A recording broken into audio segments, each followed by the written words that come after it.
All right, welcome to this week's Around the Post show, and we're going to be talking about pickleball rankings. We're also going to have Game Face, Top Play of the Week, our Really Dude Epic Fail Play, and of course, Kyle's Rant of the Week as well. So let's light that fire, and let's go Around the Post.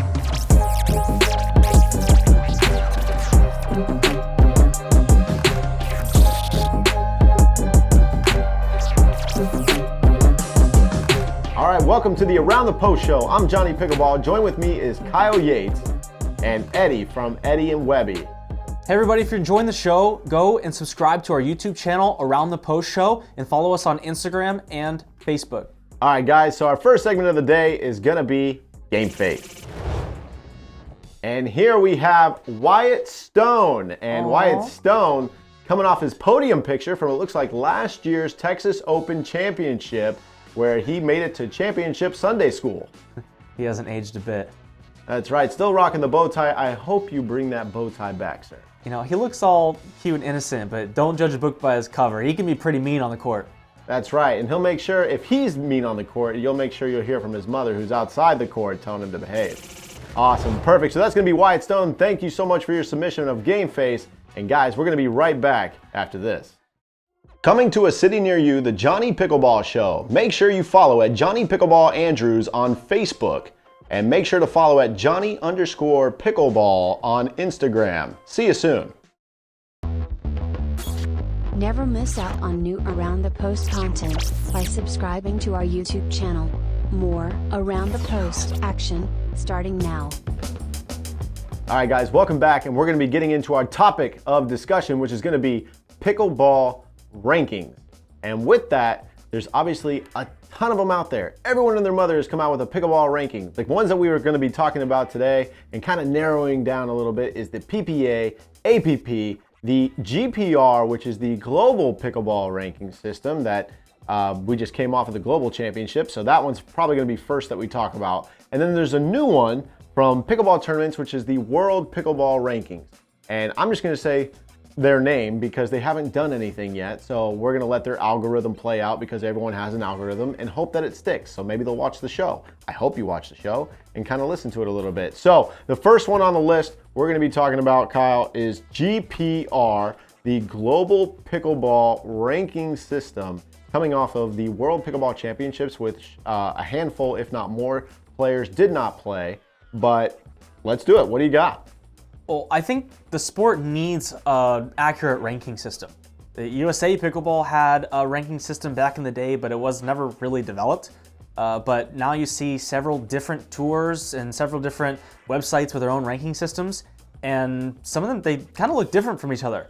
You know, there's a couple things here and there that look fairly accurate, but there's obviously some major flaws in most, if not all, the ranking systems right now.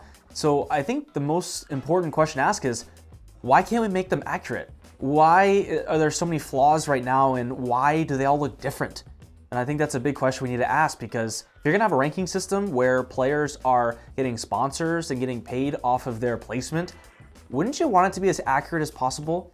Wouldn't you want it to be, why would you want any outliers? Why would you want any weird things? Because we found some pretty interesting placements of some of these players. That's right. We found, and specifically to start with the GPR, the Global Pickleball Ranking System. And obviously what's great about it is, and I'll even plug them a little bit, you can download the app for sure. And you can go check out these rankings yourself.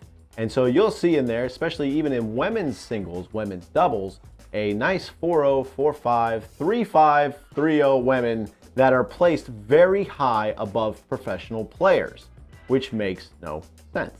So, and how that came to be, I don't know. I don't know the back room of the how the software is done, but all I do know is that is inaccurate. And a lot of people are using, as Kyle said, they're using these rankings to slap onto a resume to give to sponsors to try to get paid as professional players, or using it for their own advantage of teaching and whatever else. But for now, when you go through and you scroll down and you see national champions behind 4-0 women players, that is inaccurate.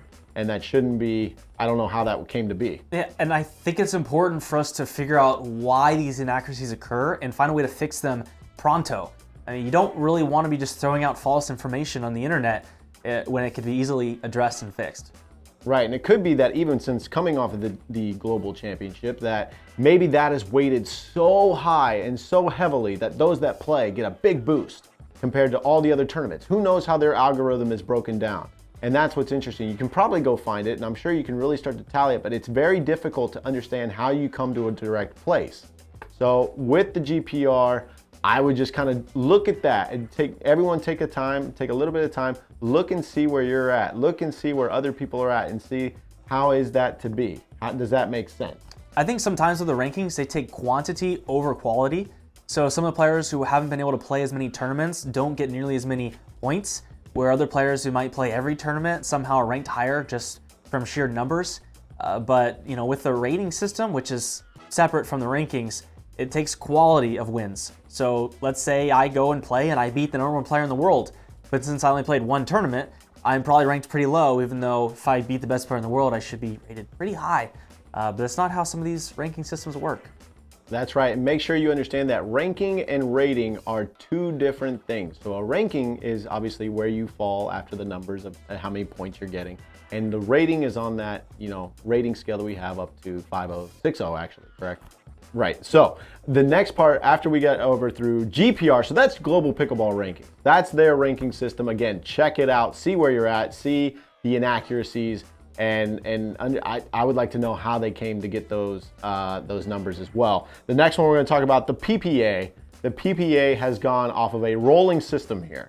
So points allocated for number of wins, rounds, all that good stuff, of number of tournaments played. Is that correct? That's correct. And they only go by their own events, the PPA events. So if you weren't able to play very many PPA events this year, you're probably ranked pretty low behind some of the players who maybe played all of them.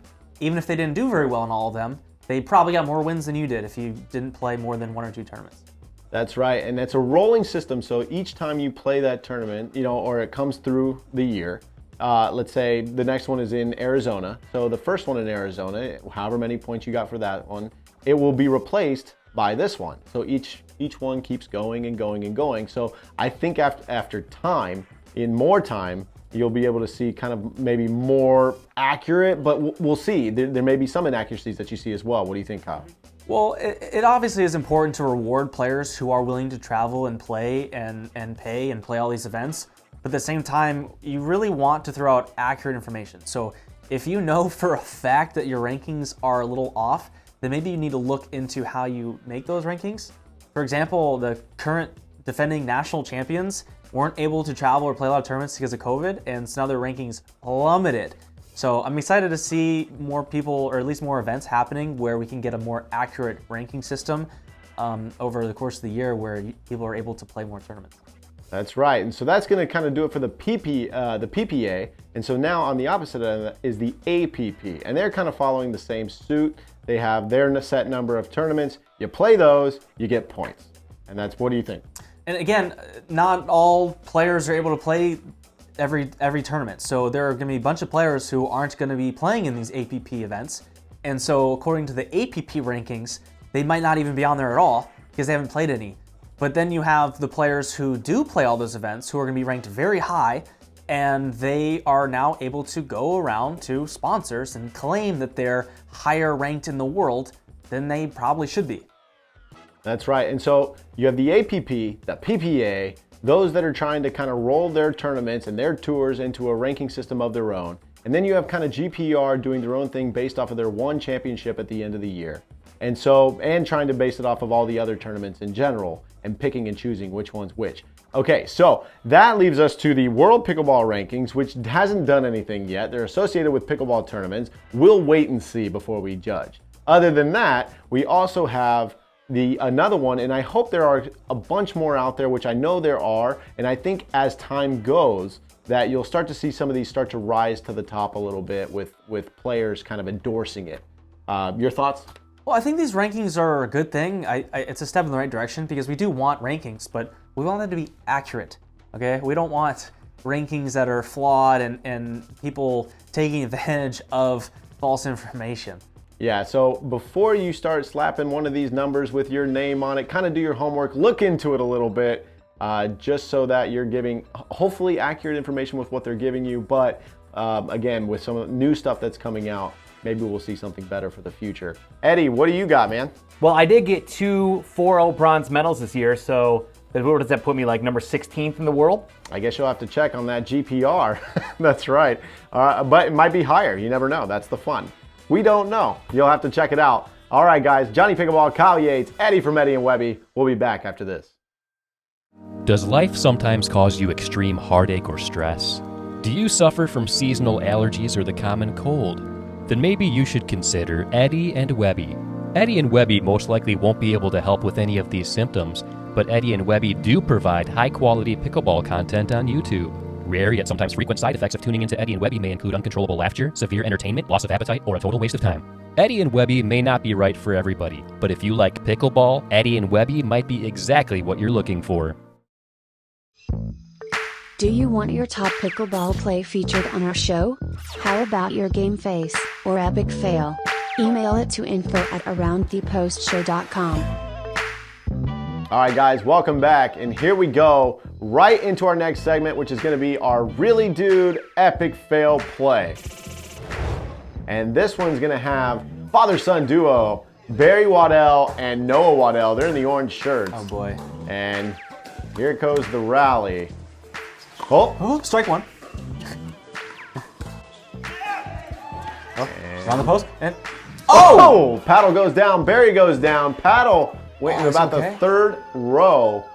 That's impressive. Let's go ahead and rewind that for a second. if you do a slow-mo, you see Noah Waddell throwing a banana peel over behind Barry. That's pretty wild. My favorite part about it is Noah actually is the one, after the play is over, staring down, doing a, really, dude? Yeah, and Noah's shot was out, so he loses the point, but wins the match by default. That's right. Smart play. Match over, and that's going to do it for our epic fail, really dude moment of the week. Remember, guys, you can submit all your epic fail plays to us at info@aroundthepostshow.com. Our next one now, going in the opposite direction, we're going to go to our top play of the week, which is going to be phenomenal play from a great singles point from Ryan Cherry and Frank Anthony Davis. Fad, here we go. Oh boy.